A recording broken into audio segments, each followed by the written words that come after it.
Right, welcome. Another week of leadership development in education online. Today, fantastic session in collaboration with Working Options in Education, bringing in careers into our classrooms. That's what we're about today. If you go over to @Chiltern TSA, we are tweeting links and contacts for what you can do and how you can join in with what's happening today, as well as you can find out more about Working Options in Education by visiting their website. We'll be discussing that further as the session goes on. Today, we have got a wonderful lineup for you. We've got Ken Edwards, who is the CEO for Working Options in Education. And with him on the panel today, we have Julie Sneden and we've got Nigel Morris. More about them after the video. Ken will be chairing the panel after the video, and he'll be directing what needs to be covered after the session. So without further ado,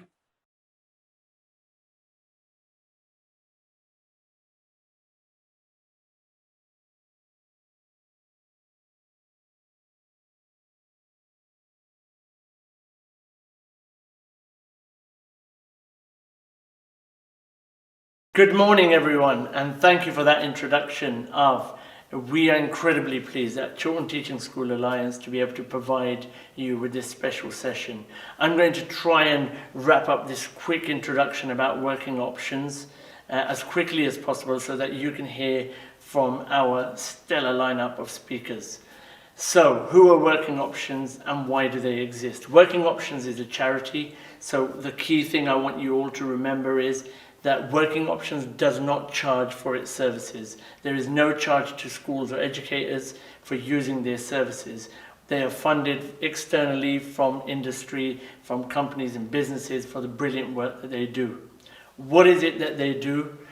Working Options essentially bridge that gap between the classroom and industry. We know it's been well documented that people within industry have often cited some of the challenges that they face with recruiting our young people from this country. Often they will cite issues around the lack of skills, not the right characteristics for the world of work, perhaps even in some cases lack of maturity, not ready to work at 21 and so on. So a lot of that onus falls back on us as educators. What can we do in schools to help and support young people to be work ready when they leave, that work related learning? And that is the ultimate focus for Working Options, is to actually bridge that gap by bringing industry into schools, because they know the challenges schools face. Let's not pretend trying to book a trip out anywhere can be quite a challenge.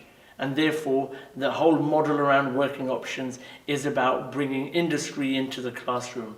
That motivation and that inspiration in the classroom. Local leaders from within your area coming into your school and inspiring your young people.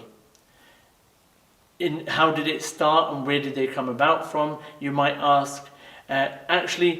Somebody by the name of Paul Monk, who was the founder of the charity, was somebody from a modest background, humble beginnings, but has achieved great success over his career. And working with his niece, he said to himself that I could give something back. I could give something back to the young people of Luton, where I'm from. I could give something back to young people across the country because of my vast network. But what is it that we can do? And working with schools locally, they decided and came up with that concept of Working Options, that they can use, people like Paul can go in and deliver assemblies, presentations to young people to motivate and inspire them. And that is what they do every day throughout the year. They work with hundreds of schools and colleges already in the country and bring in a network of over 1,000 volunteers around the country that are industry leaders dotted all over the country. In every part of the country, they will have some network of speakers that you can access in your school. So a real push today, that we've got a brilliant lineup of speakers that we have today, and we're incredibly fortunate that we have them with us today. Nigel Morris, an ex-CEO for Dentsu Aegis Media, and now a tech entrepreneur working with a range of excellent projects up and down the country, a non-executive director for Garden Media, Julie Sneden, an ex-VP at Disney and a senior business executive at Mars, now working as a non-executive director with a number of companies, will also be speaking to you about her career journey and what we can take from that. And Tim Armu, a young entrepreneur who's set up and is the founder of Fan Bites, will also be sharing his experiences, and will be, of course, hearing from Sir Clive Woodward. What is the key takeaway from today? The key takeaway I would say to you is, one is get in contact with Working Options and get them in to visit your school. Get them in delivering a presentation, an assembly where they bring in leaders from industry from within your area to come in and inspire young people. We exist there in schools to provide that social mobility. And sometimes it doesn't matter what we do in the classroom. Always somebody externally can add that different perspective and that different insight that perhaps as teachers we can't. That inspiration adds huge value to young people, and having met hundreds of young people that Working Options have interacted with, I firsthand can vouch for the fact that some of their sessions have been absolutely crucial in inspiring young people in achieving things that they would never have dreamt of before. So I'm incredibly proud to bring this session to you. I'm now going to pass on to Nigel without further ado. Thank you. Over to you, Nigel. Hello there. My name's Nigel Morris, and it's a genuine pleasure to be talking to you. I wish I was with you, but obviously the fact that we're not together speaks volumes of the situation we're in at the moment. And it is a privilege to talk to you because you're trying to make a difference. And the reason you're here is that you want to make interventions, you want to make a difference to our young people, which obviously is right at the heart of the mission of Working Options. And actually us working together really is 1 + 1 = 3. And that is absolutely critical at this moment. Because as we're battling the health crisis, the recession is actually unfolding all around us. And that recession is leading to what is going to be record levels of unemployment, let alone everyone who's currently in furlough. Already, 18 to 24s are the most affected in that employment crisis. However, in the summer, 1 million new young people will come on to the jobs market, leaving education. Now, work by the Resolution Foundation, the Institute of Fiscal Studies, shows and predicts around 640,000 of that 1 million will become unemployed. And what we know also from huge amounts of research is the likelihood is that they will turn and become long-term mass unemployed. And that creates a blight on the rest of their lives, and it creates a blight on society and the economy. And we have to avoid that. And that is where your support, your interventions, you making a difference really is so important. It's so important for them, and it's so important for the future of our society. Now, all recessions create opportunities. All recessions also represent massive difficulties. And this recession is actually even more complex because, to a great extent, the economic recovery is going to be contingent upon the health recovery. In fact, there's a really big issue and problem at the heart of this, because it's usually there in recessions, and I think doubly so now, which is actually the challenge, the problems feel so big you feel powerless in front of them. And especially a lot of young people feel powerless to do anything when they see everything almost out of their control, and they haven't got the experience of what happens during recoveries in the past. And in fact, many of those young people, look back at the aftermath of the last financial crisis and actually see that aftermath lasted a decade until the next crisis. But it doesn't have to be that way, because every recession creates a discontinuity. Things never are the same as they were before. Now, I've managed to build a successful career. At one point, I was running an organisation of 37,000 people. I'm now advising and director of a number of startups. I'm working with over 20 of them. I'm a non-exec director of the Guardian Media Group. I'm the president of Working Options. But it wasn't always that way. I had a very difficult school period. I went to a comprehensive in Luton, which was not working for me. My mother died when I was 13. I was disengaged, to say the least, to put it politely. But somehow I made it to Sixth Form College Luton, where two teachers made an intervention with me, separately, both to inspire me, but also give me the tools to think about the opportunity of life in a different way. And that really turned my life around. It enabled me to think about things in a different way, to think about problems in a different way, to think about my own responsibility and accountability for solving those problems in a different way. I made it through university straight out into a recession. And I've actually been through 5 recessions since. And my career, funny enough, has dramatically accelerated in each one of those. And partly that was to do with, again, some of the tools, some of the lessons that I was taught by those two people, which is the ability to look at a situation and look at the situation just in front of you and embrace change, dive into change, look for the opportunity, not for the negative. Be resilient. Treat every setback as a positive setback. This made a massive difference to me. Now,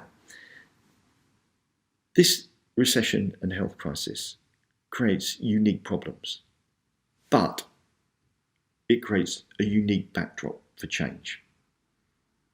We're here talking like this. The digital economy has accelerated 2 years in 2 months. I've worked in digital for the last 20 years, and this change towards a digital economy has been inexorable. It has leapt forward. Young people can be at the heart of that change. It's native to them. Right?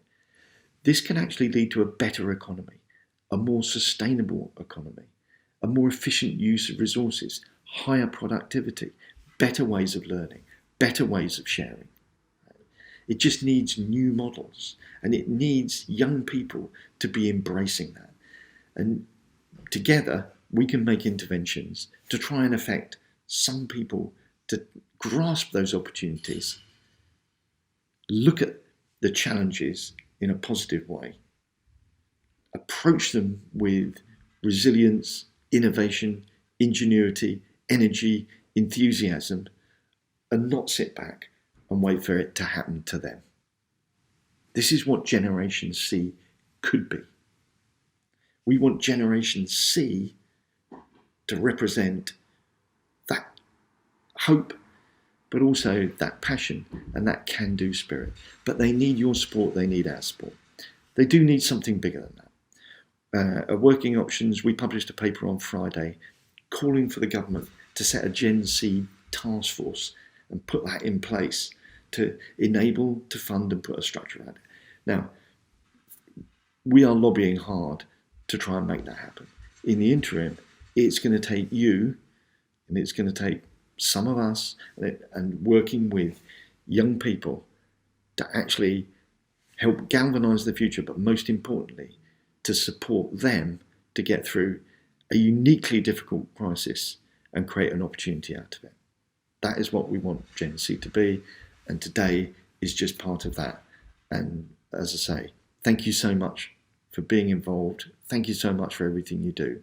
And together, we got a chance of helping them lead us into a better future. Thank you. Thank you very much, Nigel. I'm sure you will all agree that that was an insightful input from Nigel, one that I'm sure has got people thinking about their young people and what they can start doing to prepare the young people for the world of work. I want to call on now Tim Armu, CEO and founder of FanBites, to share with us his perspective and advice that he might have for teachers and young people.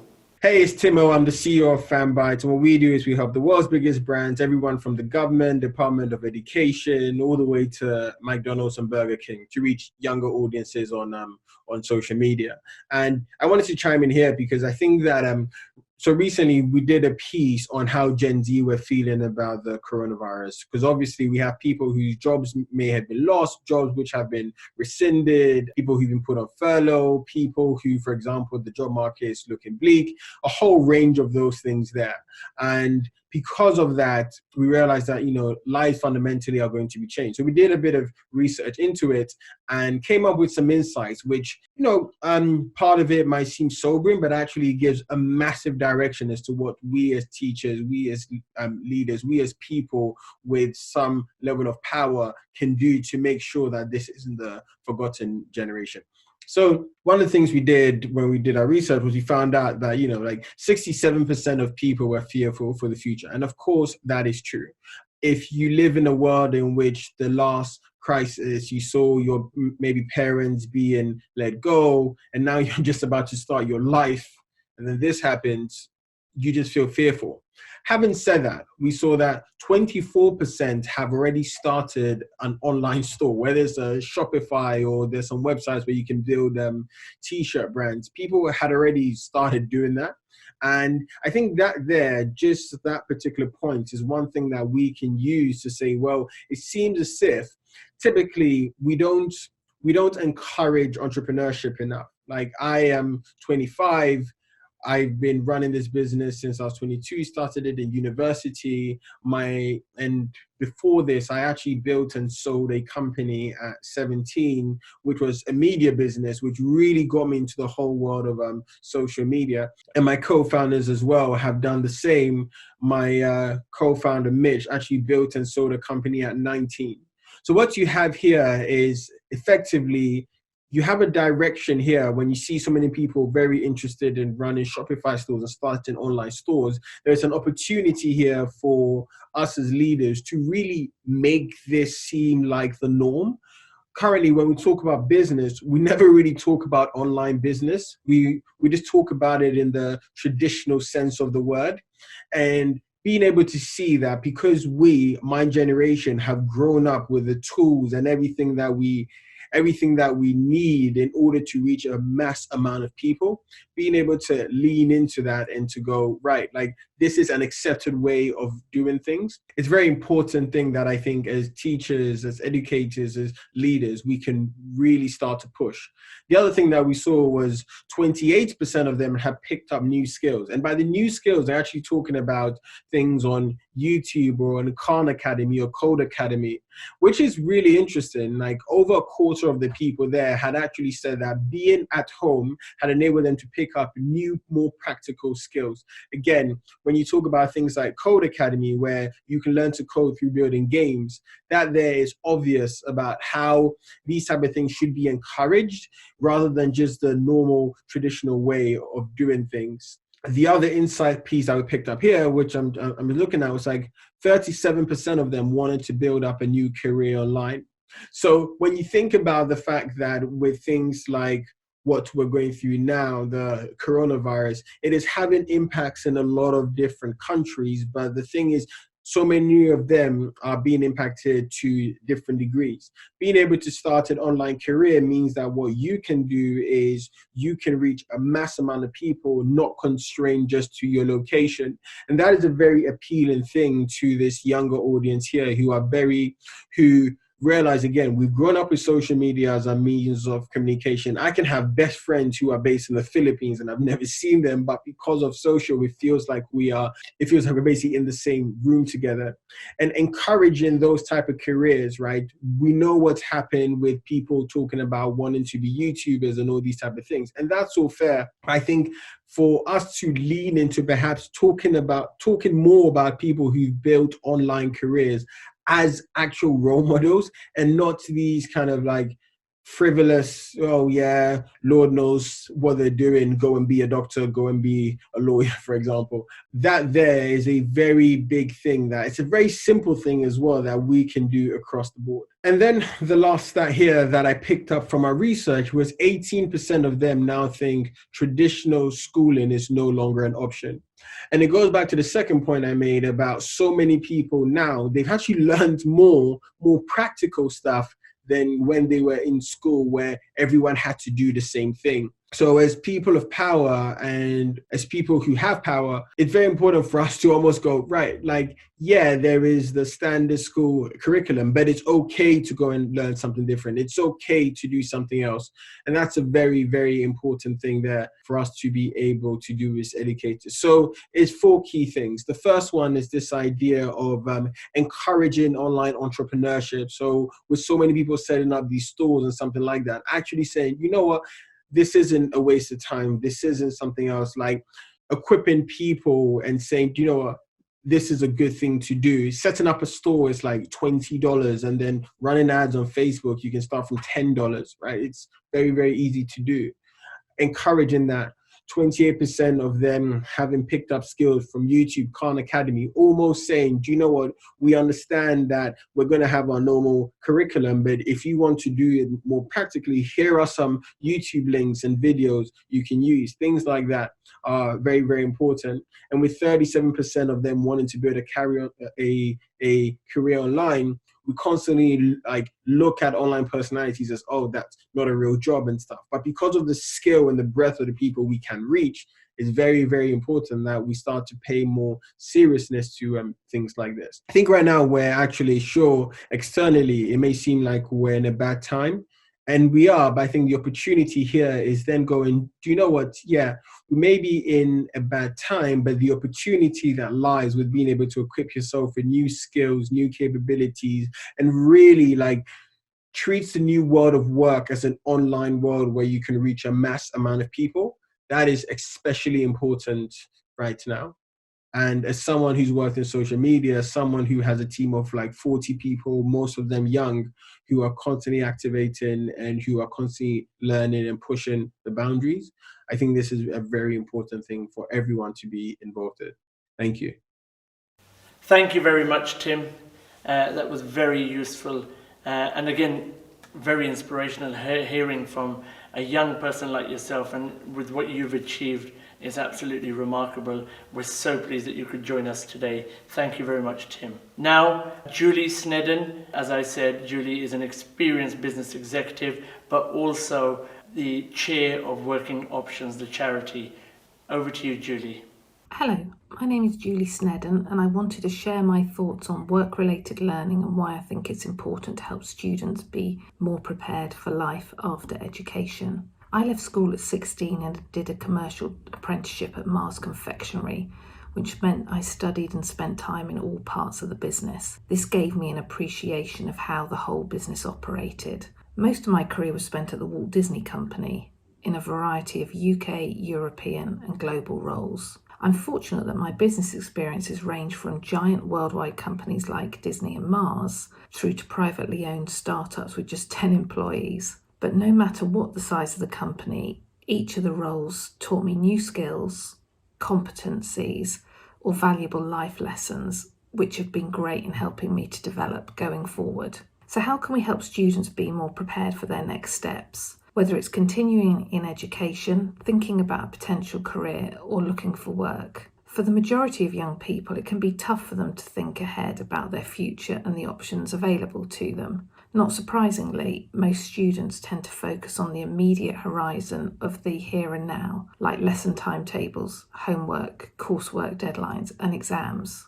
One key way I believe you can stimulate their interest beyond education is to encourage them to learn more about businesses and how they operate through work experience opportunities and business encounters. If I think about my first proper job interview at Mars when I was just 15 years old, the key questions I was being asked were about my work experience: babysitting, kitchen washing up in a local cafe, and as a chemist shop assistant. None of these jobs were very exciting, but all three experiences gave us something to talk about and gave Mars an insight to me as a person rather than just my academic predictions and achievements. So in my mind, any work experience opportunity for students can be valuable, whether it's paid or unpaid. It gives students the chance to learn new skills and learn about what they like doing. And more importantly, they learn about what they don't like doing. And for most students, it's a reason to start creating a CV, a personal statement, or a LinkedIn profile. And when they've done their work experience, it'll give them something real to add to their CV. And it definitely acts as a talking point on future job applications and interviews. Hopefully, the interview process and the experience itself will help them gain in confidence and should definitely improve their communication skills with other people outside of the classroom, even if it's as simple as the importance of improving eye contact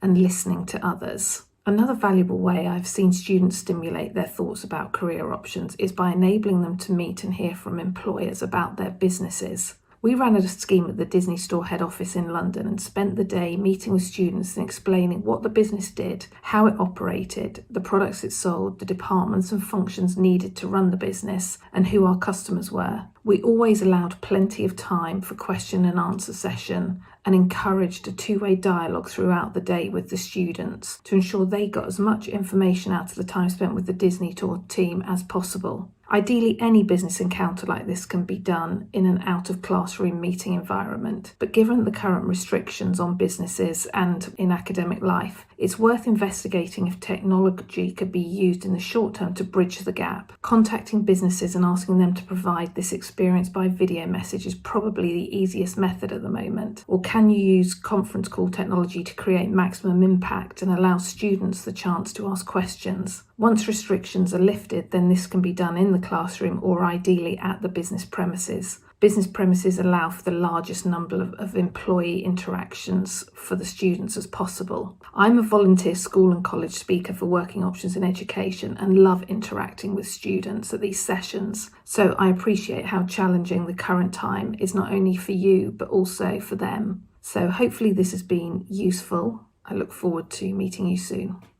Working Options in Education can be found online, where there's a host of resources and tips and advice for schools, colleges and students alike. The website address is workingoptions.org.uk. Working Options in Education will help you improve employability, build confidence, support education, help you connect to industry. How they do this is by offering you, school or college, free access to a range of industry leaders, insights into industry and the ability to actually connect with your next step. Amongst those free resources that they offer are a huge range of lesson plans which tackle each one of these aspects. A typical example of a lesson plan looks like this. This one is an interview experience at Mars by Julie Sneden. As you can see, there are a range of things that they have considered to help you help your students achieve the most out of every lesson. There are clear curriculum area links, there are Gatsby benchmark links, links to their student zone area so students can access more information if they need to, and links with other online resources. This one here is a research on Julie Sneden, and it opens up the opportunity for a student to explore in depth any particular aspect of this topic. What I want you to look at now is an example of bite-sized video link, and this one is of Julie Sneden talking about her interview experience at Mars.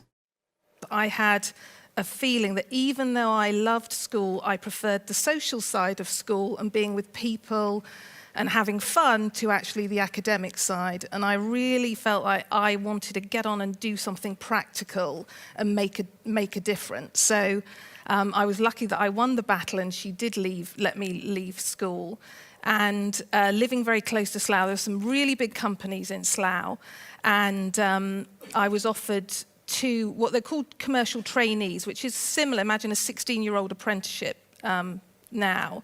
Either I was offered a traineeship with Satchwell Control Systems, who make air conditioning units, or Mars Confectionery. We went through the interview process. At Satchwell, you were put in a little meeting room, put with other people, closed the doors. Quite a weird environment. When we went to Mars, for anyone that's ever been there, it's an open plan environment. And what I thought, this is another lesson for the students, what I thought the interviewer as Mars was looking for was somebody with the best GCSE O-level results. Part of what they were looking for was somebody who could work in an open plan environment of 200 plus people and get on with people.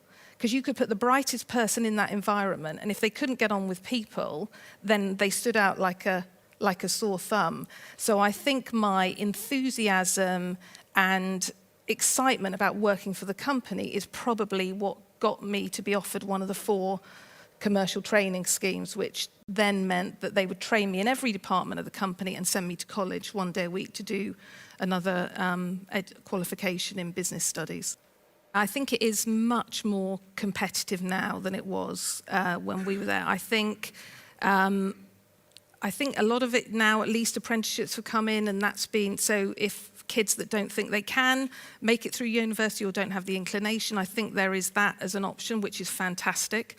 I think now sort of saying to my own daughter, age 16, work experience, getting stuff on your CV, don't get paid for stuff, just turn up, go do it. All those sorts of things are really important. How to get your school or college involved. 1. Check out the website and find out what's on offer at Working Options in Education. 2. Contact Lauren Monk. 3. They will then get in touch with you and discuss what your needs are so they can best support you and your students. Working Options in Education online. You can also find them on Facebook, Twitter and LinkedIn. Thank you very much, Julie. Thank you for that insightful input. And yes, we are there. We are at that moment you've all been waiting for. Sir Clive Woodward is a patron of Working Options and a huge supporter of the work charity does, but is also somebody that believes hugely in the potential of our young people, and that potential of training young people and developing young people early does lead to success later on, especially in the world of work, whether that's in a sporting discipline or in a work discipline. If we try and develop the core skills very early on, we make a huge difference. And I know I've taken that from Sir Clive's talks in the past. I'm really pleased today to be able to invite Sir Clive on to talk and share with you some of his insights. Hi everyone, Clive Woodward here, and just give my own personal welcome to you to your Creating Tomorrow's Workforce Conference. First of all, I want to just congratulate everybody who's working for Working Options. It's a wonderful charity, and a real congratulations on all the work you're doing. And secondly, to the Chiltern Teaching School, I know are hosting your conference today, and hope everyone has a wonderful day. The key thing about Creating Tomorrow's Workforce, this is all about, I think you know as well as me, about bridging the gap between the school and the workplace. I think I'm sort of qualified in both areas. I just want to stress I am a qualified teacher. I did my degree at Loughborough. I qualified in teaching profession, did my Cert Ed. I never actually taught because I had to go into the rugby world, which didn't kind of fit with the teaching world. But when you think about teaching, it's the same as coaching. It's a really, I think we're hugely privileged to be involved as a coach or a teacher, because you're there to improve the skills and improve the chances of people getting better, whatever they're actually doing, whether it's sport or business. And also, so I'm kind of hit the school button. I also hit the workforce button because, I pride myself on my business background.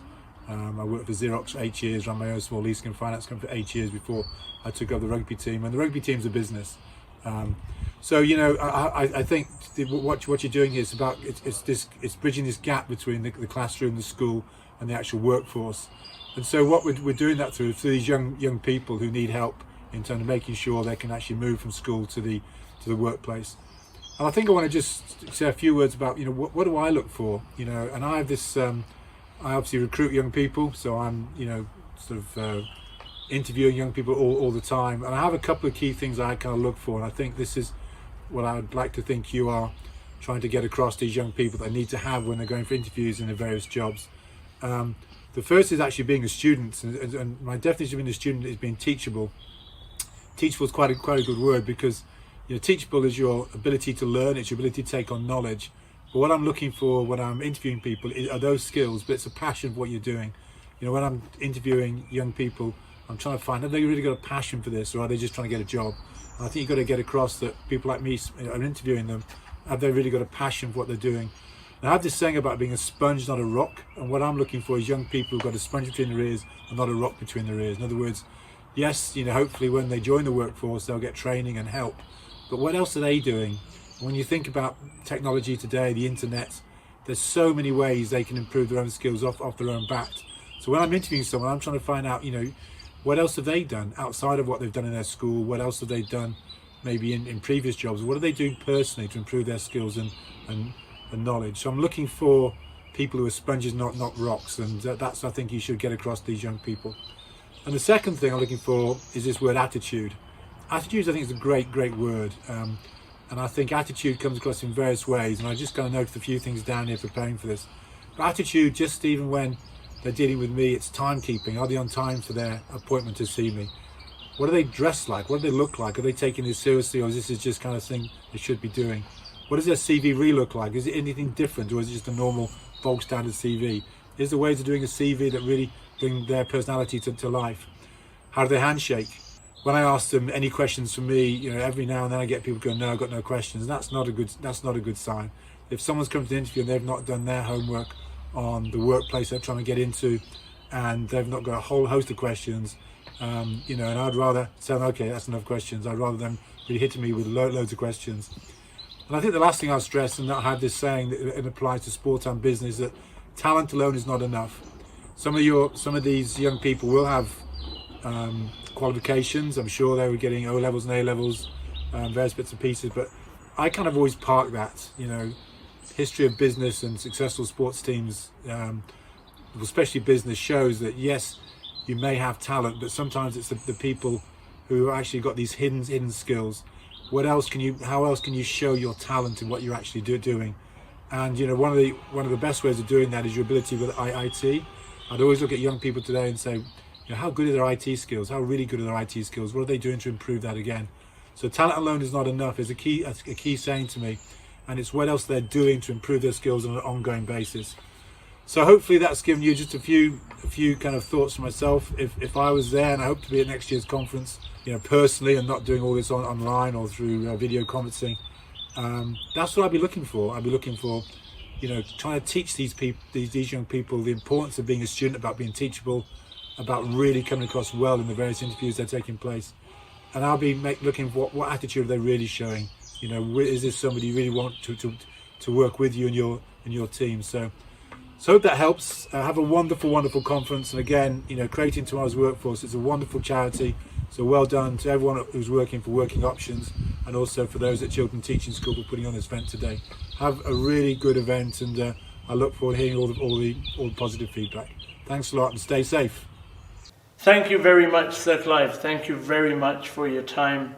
And it's not the end of the session. We still have some time for Q&A. Before we get on to the Q&A session with Nigel Morris, Julie Sneden, and Ken Edwards, who's the CEO of Working Options, I would ask you all to perhaps think about some of the questions that you would like to ask, so that we have them for the next 20 minutes to half an hour, that we can ask as many questions as possible and get them answered.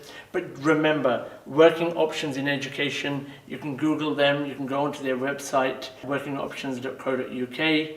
You can also follow them on Twitter @WorkingOptions. If you aren't following Chiltern TSA already, please do go on to Twitter now and follow us. Also, the session today will be available for you to share with friends and colleagues across your schools and schooling communities. Tomorrow, you just need to go on to YouTube and go to our page, Chiltern Teaching School Alliance. Thank you for joining us today. Over to you, Av.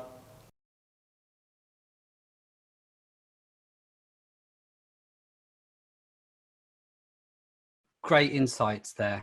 I'm going to jump straight into, if that's okay with all of you there, I'm going to welcome to the E stage Nigel Morris, Julie Sneden, and Ken Edwards. Ken Edwards is the CEO for Working Options in Education, and he'll be chairing the panel section of the Q&A now. Lots of questions that have come up.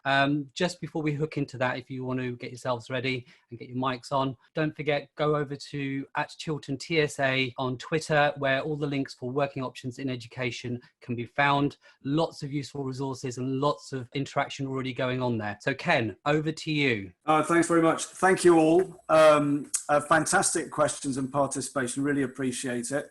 I've certainly learnt how to type really quickly. So hopefully I've answered a few of your questions, but we've got 4 or 5 really significant ones. And I'm just trying to, what I would ask, perhaps if we go to Usman's question around work experience impact. I just wondered, Julie, given your role and your current involvement as non-exec, what's your view out there on the impact of work experience opportunities? Yeah, I think it's huge, and it was interesting because Sir Clive Woodward touched on it as well. As employers will be looking for more than just looking at a CV. They're going to have, as Nigel said, you're going to have more people going for whether it's internships or jobs. There's going to be more applications than ever before for probably fewer jobs in the short term. And so you need to find a way of standing out from the crowd, whether it's in your CV or your LinkedIn profile. And something we always talk to students about is, even at 16, you can have a LinkedIn profile.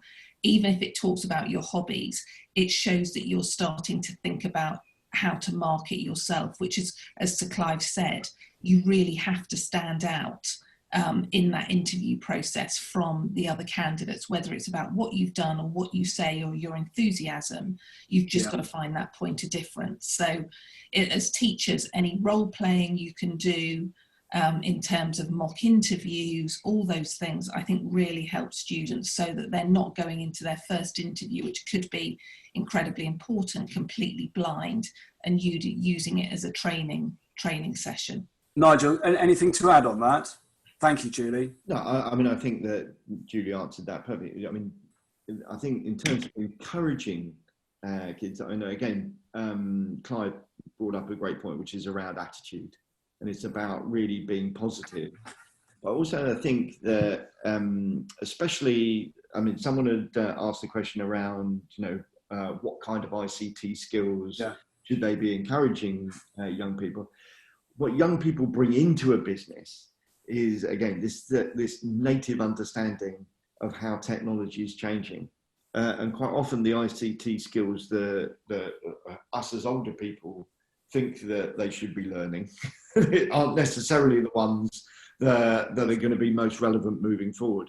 And interestingly, I think when you go into work experience, when you're going in to talk to new employers, that actually being able to articulate some of the new skills that you could bring to them to make them more efficient is actually shows, 1, the right attitude, 2, positivity, and 3, you're actually thinking on your feet.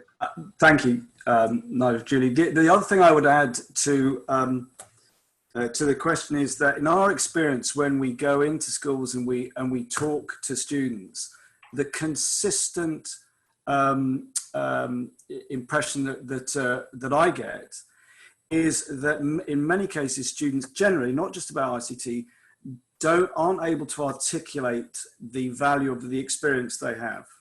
And Julie's mentioned this, Clive's mentioned it, Nigel has mentioned it, and they need help. They actually need help in converting that experience into something that is motivational and really appealing to an employer. I'll give a case in point. One very quiet young man. It took some time to establish with him that he actually ran the bar at a very busy football club, and over and above that, he actually looked after a number of staff and was accountable for the reconciliation of the tills at the end of the day. Now, he didn't actually feel that was experience that I as an employer or us as employers were relevant, but clearly it's incredibly valuable. Yeah. And his demeanor and his manner would have actually held him back instinctively from getting that across to an employer. So hopefully that's answer your question, Usman. John, talk about rebooting the I'm not sure if I'm qualified, but rebooting the education curriculum, I think. Apologies, just make sure I'm right on that. Yes, about the relevance. Apologies about the current curriculum. Again, I'll ask my colleagues to answer on that. I do think there is a need for practical support between employers, the world of work, and education. And in many ways, if we can find a seamless way of doing that as early as possible with students, the better. And I think in our way at Working Options, we're an incredibly practical organisation that supports teachers, you guys and your colleagues, in helping supplement practical advice and content to really help with bridging the gap. But I can't argue with you. I think the more that industry or the world of work is involved at school level, be it primary or secondary, the better. And we see that firsthand, as I've talked about. And we hope in some small way that the content that we share free, with the fantastic support that we're able to get from our volunteers in business, that in some small way is beginning to reboot in a small way, support the reboot of the curriculum. Julie, Nigel, I don't know if you... Yeah, and Ken, there's been a couple of questions about aspiration for whatever, whether it's primary students, secondary students, sixth form.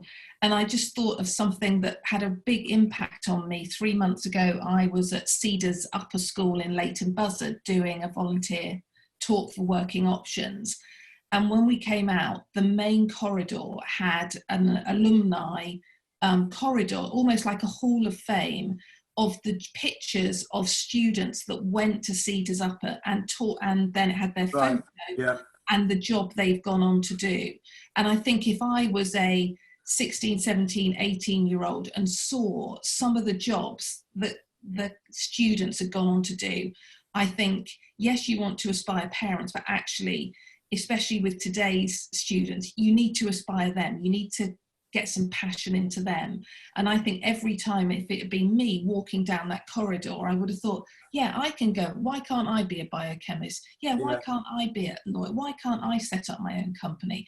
It's very simple, very visual, but incredibly impactful. So at whatever age it is, and there's been 2 or 3 questions about how do you aspire students at any age, that was something that stood out for me very recently. I think the only thing I would add, I think we've made a huge progress in not only what is taught, but the way it's taught since I was at school.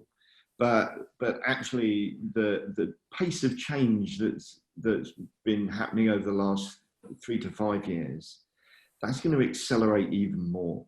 And one of the things that I thought that Tim was trying to bring out, which I think is really important, is so often people think of social and social media, right, as being entirely, sort of over there as being, sort of it's frippery, right? That's just entertainment.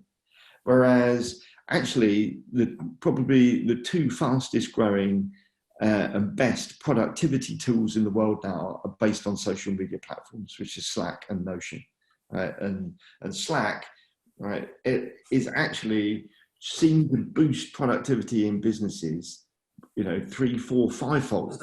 Right? Yeah. They're naturally social, and young people, again, they naturally know how to use that, and we should be encouraging them to, some of the skills that they use when they communicate with each other are skills actually that are going to be incorporated into the workplace very, very quickly over the next few years. And actually very quickly into education as well. And everything is going to become smaller, more instant, and much more fluid. And I think that's the way the school and work, education and work need to work together as well. We've got a question which is top of the list. I keep on coming back to this. This is really exciting. I'm learning rapidly here. Top of the list, Stephen. How can we encourage families to support young persons, especially if they're considering a career outside of, if you like, what's the family norm? I don't know if Nigel, Julie, what your view is. I've got a few earlier.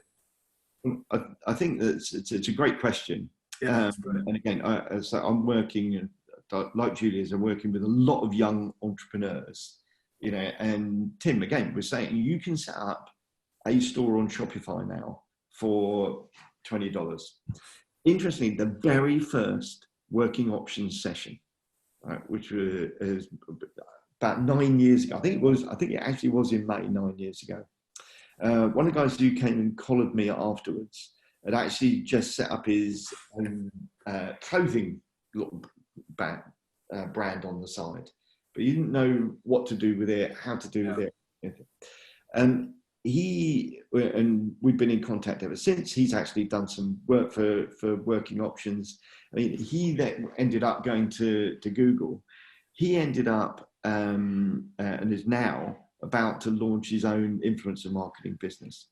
And one of the big things that he always says is that he had a very open dialogue with his mother. Yeah, he had no idea what he was doing. He's a very bright lad. She really wanted him to go a much more traditional route, right? But he was confident in doing that. But some of the things in the session that we got over helped him, and I think Ken, you brought it up, articulate why he wanted to do that. Yeah.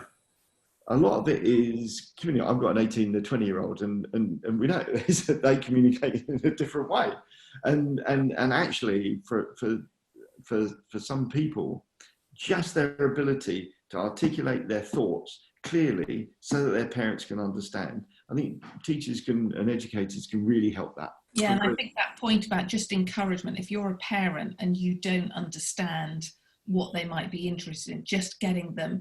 Interesting enough, when a teenager student of today, when they're really interested in something, they will find out everything they need to know. They can be very, very resourceful when needed, I've found from personal experience. So I think just as a parent saying, it could be a good idea, not sure I understand what you're on about, but go research. Come back and tell me, and sort of present it to us as why we should lend you this £50 to set up this company. And I think then number one, it's putting the onus back on them, but you're not squashing their idea. But I'm sure there will be some families where they've had a view that you should be a doctor or a lawyer or whatever it is, and a kid is going to have to work really hard to persuade them otherwise. But no matter what, it also gives the students something to talk about when they go for an interview, to say, well, I set up this company, right. I did this, I lost money, but I gave it a go. As Sir Clive said, it's something different. Yeah. So I'd say encouragement and putting the onus back on the student to be resourceful and go research it. Yeah. Can I just add one thing? Of course. I'm beloved of certain statements that fit in your mind that actually really say. One of the tenets that I've always run my career on, and it was something I saw in a tiny little byline many, many, many years ago, and it was from an investor conference in the US, and there was some octogenarian investment guru who'd run this fund, and it had delivered a profit every year for 60 years. This little old lady apparently asked him, at the start, through all the recessions, through war, through everything, how come every single time they had generated growth and a profit? And the answer, I thought, was just brilliant. He said, every single morning I get up, I look in the mirror, I say to myself, I know absolutely nothing, and act accordingly. And I think... it's a good mantra. It's brilliant, because the one thing is, and I think as educators, as an older person dealing with younger entrepreneurs, quite often, there is wisdom I can confer on them, but there's also so much learning I can get, because one thing is for sure is that we know that the world's going to be different moving forward from the world that we know. And I think that they're old mantras as well, touching on both Nigel and Julie have said. You know, there's no silly question either, and I think the conversations between a young person and parents or mentors or guardians, whatever, you know, there's no such thing as a silly question, and that needs to be encouraged. And actually, young people, as you both said, are pretty good at researching and finding resources. I think it is a challenge for families because the world of work is a little bit more nebulous than it used to be. There were traditional routes to employment, and we're all learning here. And it's interesting that my two probably will go into the world of business. Now, that's not quite as defined as some of the more established professions. So there's a little bit more encouragement to be a little perhaps less granular about a young person's aspirations, because you have to research it, because it might not even exist out there. So support, some key questions, a few gentle challenges, you know, happiness and motivation and personal energy are the real qualities, I think, that we all need to encourage in young people, because they're kind of inventing the world as well, the world of work, as we speak. So hopefully that gives it a reasonable answer. Yeah, Ken, while you were talking, there's been a lot of interest in Sophia's question about how can we support the really challenging young people that really struggle to engage, and can we redeem these, give them a chance to succeed. And definitely one of the things that I talk about when I go in and do a volunteer session is, and other speakers do too, we tend to focus on the things. It's not just about what we've achieved, it's actually the things we've got wrong. Yeah, quite right. And it's really interesting, because normally as parents, you hardly ever tell your children what you got wrong in life. And as teachers, I'm sure you don't share that very often either. And that is what seems to open up almost a trust between the speakers that come in to say, you know what, I would never tell my daughter to leave school at 16. I just managed to persuade my mother, but it could have gone terribly wrong, and I wouldn't do it. I wouldn't do it now. But I think that just sort of opening up is to, you go along a number of paths in your working career, and a lot of them you get wrong. But the key thing is to learn from them, change direction until you find what's right. And I think us as speakers, or even you as teachers, showing a certain amount of vulnerability, I think is really good to help those students who maybe haven't got the role models in their life, or have got role models who think you have to be perfect in everything, which on a mental health point of view can put a lot of strain on students. And then you've got the other end of the spectrum where they have no role models, and you hope as a speaker or as a teacher you can be some form of role model to say, you know what, I can take control of this situation and I can create my own outcome, and it could be better than doing nothing. And I'd just add, some of the most difficult young people, they're difficult because they have frustrations, but they also have energy, and it's all about how do you channel that. And you know, classically, that can very well often get challenged through sport, and sport is competitive. And I think what we also need to encourage them is to be competitive in life. And too often, what we do is we have a thing called life, but then we separate, well, there's a thing called work, and that's different from life, or there's a thing called education, or is that actually it's all life, and it's all what you bring to it, and it's what you bring to that game. And I think, you know, it's incumbent on all of us to really help those kids. And as Julie said, I think one of the most important things is to open up, make yourself vulnerable. And actually, you know, if you don't trust them to say something, why do you expect them to trust you? I think I'm conscious of time off, so please advise. But just on that last point for me, on that is, you know, I guess if we had a vision, we'd have a volunteer army out there of mentors, and you know, fair play. We've got 400 volunteers, thankfully, on our books, who will go and support young people in the way that we've talked about.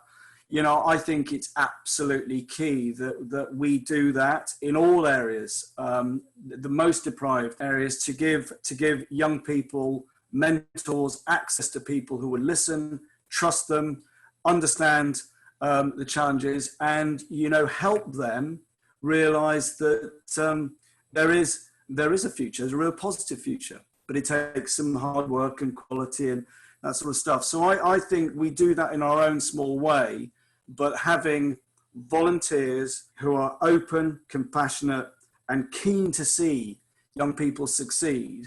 If I could have 400,000 volunteers rather than 400, I would, to do that, because that's where we can make a real difference, and do make a real difference. Just two things I just want to hit on. A lot of people did touch on the fact that obviously working options in education is primarily for 14 to 18-year-olds. Yep. Is there any prospect that anything can be expanded to settings outside that? So, for example, primary, is there any merit in that? And what can be done at that level? I think I responded to say that yes, we're not a small child, but it means that we have to focus. Currently, we have to focus on our core area, and that's just historically been about 150 colleges across England and Wales for 16 to 18-year-olds. But of course we work with younger ages in primary, and we're very happy to. And actually, just as a kind of from an experience perspective, if I may be very simplistic, I know I'm talking to very experienced educators here.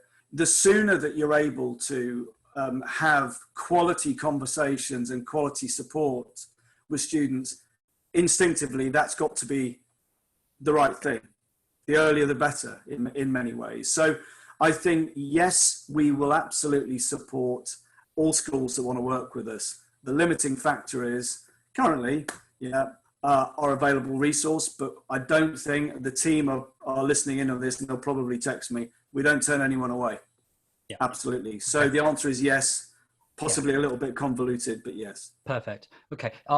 Any other questions that you've seen there that you want to dive into? I just asked Mark Woodward's question, and then Adrian clearly will come back to yours. Mark, yes, agreed. We've touched on this, and we've touched on the bringing together of business and world of work into education. It's a core part of that. Nigel wrote to government only on Friday. I'm in regular contact with a network of MPs and other influential people. We work incredibly hard in our own world to influence thinking, and I hope that I hope that sessions like this, very graciously supported by the team at Chiltern, that we can just continue this clear and concise appeal to policymakers that actually things do need to change. And there are lots of organisations out there and people who will help with that. It's not the preserver, the grandees up. We're all here to help and reshape the curriculum. So we're very active. We do as much as we physically can, day in, day out. Nigel, Julia, I don't know if you wanted to. Yeah, I mean, there's an interesting question around, how some of these ideas, how do you implement them in the if you like, the culture of accountability that sits in education at the moment? It's actually very interesting, because it's a little bit similar to business. I think some of there are some big companies doing amazing things. There are some big companies that are really struggling because they're so formal. They have very set processes. Those processes, their matrices, their levels of accountability are almost broken down too much, and they're too centralized to be able to be agile in the world that exists at the moment. And the same is true, I think, in education, from the way that I can see it, and clearly someone has highlighted that. And I do think, we can it's an ongoing dialogue, but I would always, like I say, I know it's very difficult to do sometimes, but I'd always rather be shot for after the event than ask for permission sometimes, when it's the right thing, and again, without over-egging it. The teachers have made interventions in my life, you know, they went outside of the normal, what was a very formal way of doing things back in those days, because they thought it was the right thing to do. And I think it's all, if in life you do what you think is right, there's that, you know, that's the best compass to follow. Ken, I was just looking, I think it's a great question from Emma about talent alone is not enough, but very difficult to articulate to young people in a world of vlogging, YouTubers and TikTok. How do we encourage young people to use these skills to make them employable? And there's many companies, sort of newer companies, definitely O2, where you won't get your first interaction with that company is you have to send them a 60-second video about yourself. So they're not even going to meet you until you've done the video. So anything you can do, whether it's with video or not, but doing that role playing in the classroom to get, but not to talk about what they want to do, but to talk about themselves. They're so creative that whether they do it as a TikTok video, however they do it, I think you can do a lot of that in the classroom, because normally kids are normally incredibly shy. And even when we come and do the sessions, you have to really eke the questions out of them in a group scenario. They don't want their peer group of students to listen to what the question in case they think it's silly, but they'll come up at the end and ask us really fantastic questions. So anything you can do in terms of, sort of, you know, make a video at 60 seconds at home and then we're all going to watch it, or team up in pairs and make a video about why we're both the most employable duo you'll ever find. So they know how to do this stuff in a social environment. You just need to bring it in and make them learn to sell themselves. To me, it's what the American students are fantastic at. They're almost coached in high school about how to sell and market themselves, and they come across as incredibly confident in their abilities, and it's just because the classroom, the teachers encourage them to do it in the US, and it's something I don't think we do enough of. Julie, that's a brilliant point, and everyone, I think this is key. Out of the crisis at the moment, what is really clear, we're doing this now, is going to be dramatic shifts in consumption patterns, mobility patterns and working patterns, and in the uses of technology. And for, you know, the ability to communicate through video is going to be increasingly important. And, you know, just what you said there, Julie, perfect. If you can practically teach people, use the tools that they use normally socially and think about that in a different way, is going to be key, because all of these things are going to be more important in the ability to get a job and to be effective at work. We're just getting towards at the point that we need to wrap up. Is there anything just before we go, Ken, that's jumped up, Julie or Nigel, that you just want to quickly answer? We literally got about 2 minutes. Well, look, I think there are a number of questions still, and we will have a record of these. So I'm very happy to respond directly to the questions or post answers for you. There are a few little tactical ones given question of time. We've talked about, does experience in a year's study abroad enhance one's CV? Absolutely, 1,000,000%. Yes, no question about that. And I think between the three of us, we've employed and interviewed many young. I'd also say travelling as well. If students have the opportunity to do even a month interrailing, again, it's something they can talk about, to say, you know what, I went travelling for 3 months. I learned how to be much more self-sufficient. I had to be really resourceful. All those things. It just helps build your character. Yeah, you're interested. You travel between places. You manage your budget. You deal with people. You know, you're independent. That speaks volumes for anybody. I work in adult education with low learners. Jill, can working options help our learners at all? I would just suggest, why don't you have a look at the materials that we have on our website as a first port of call, and we'll happily have a conversation with you about whether we can, you can deploy that and use that, or we can modify in some way. But I don't have a straight answer for you, but I would have thought that's the first port of call. Have a look at the materials that we already provide. And Ken, there might also be some, with the low-level learners, we might also have some volunteers who have had an issue themselves and have overcome it. And again, going in and saying, you know what, I had severe dyslexia and I couldn't do this. And this, which we do, yes. About it. Again, acting, I'm sure in the database there are some volunteers that would meet that criteria. Okay, thank you, everybody. I think a couple of you, I think, have got appointments to go on to as well. So I think we should call it a day. I think this is something that we could talk about all day. So I thank you immensely. The comments have been, as you can see, been so valuable having this insight. And I think the conversation, again, needs to continue. So first of all, I'd like to thank you, Nigel, because I know that you've got an appointment that you need to go off to now.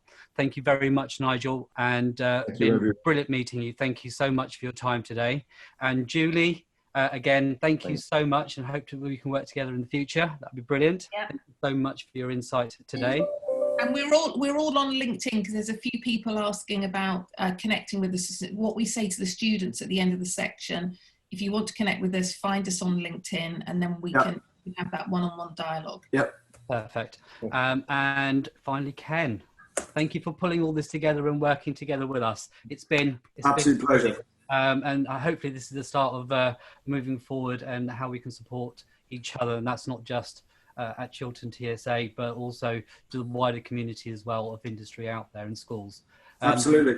Thank you so much. And as Ken has said, the questions that haven't been answered yet, we will forward those over to Ken and the team, and they'll contact you directly. But more importantly, do head over to their website. All the contact details are there. If you have problems finding them, just Google them. If you're on Twitter, make sure you follow them. Make sure you check out the links that we've posted on at Chiltern TSA.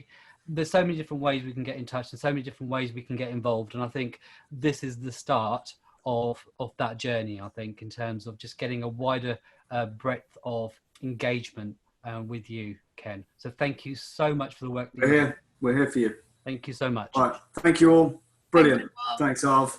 Thanks, everyone. Fantastic. Thank you. Right. So end of another session. Thank you so much for your attendance today. We still got a few hundred people online, and all I can do is encourage you to jump onto their website if you need more information. Get involved in however you can. If there's something you're not sure about or something that's not covered on their website, do ask that question. As Ken said, there is no question that shouldn't be asked. They will support in whichever way they possibly can. So that's workingoptions.org.uk. And just a little plea to people that are listening. There are people that will be watching this live now, but also on YouTube. If you are in industry and you want to support and you want to contribute back into education, do get in touch. They are currently always recruiting people that can go into schools and help with their programs with reference to getting that link between schools and industry going. So if you want to contribute in any way possible, make sure you get in touch with Working Options in Education.